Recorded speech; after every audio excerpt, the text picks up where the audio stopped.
What's up mga chewers? So another day, another lutuan na naman with Daddy Terleng. Our lucky choose ulam for today is ginisang upo with giniling. Arat na at simulan na natin ang pagluluto.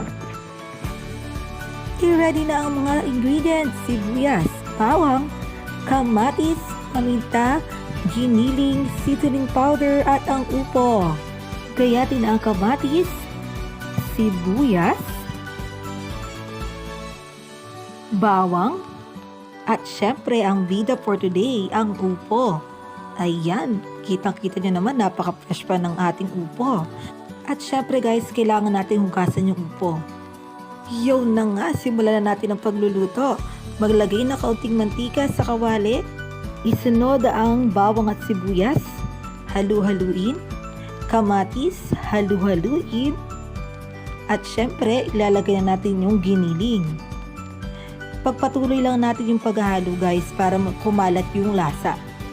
Then maglagay na konting paminta, konting seasoning powder. Pagpatuloy lang natin yung paghalo. Ayan.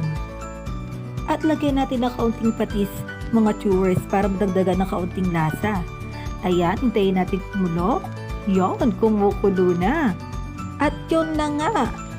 Pwede na natin ilagay ang ating pangmabigating upo. Kitang-kita nyo naman, fresh na fresh ang ating upo. Talagang kitang-kita ko na napakasarap ito pag naluto na. Ayan, pandagdag lasa, lagyan ng kaunting oyster sauce at asukal. At syempre, 2 tasa ng tubig. Ayan na nga mga chewers, talagang hindi pa luto ay napapangita ko na ako'y mapaparami na naman ng kain nito. Talagang ako'y wala na sa pagpayat mga chewers. Iya, habang inaantay nating maluto ay takpan muna natin. Yan, kumukulo na. Mga chewers, luto na ang ating ginisang upo with giniling. Hope you like it guys. See you on our next video here on Daily Juice.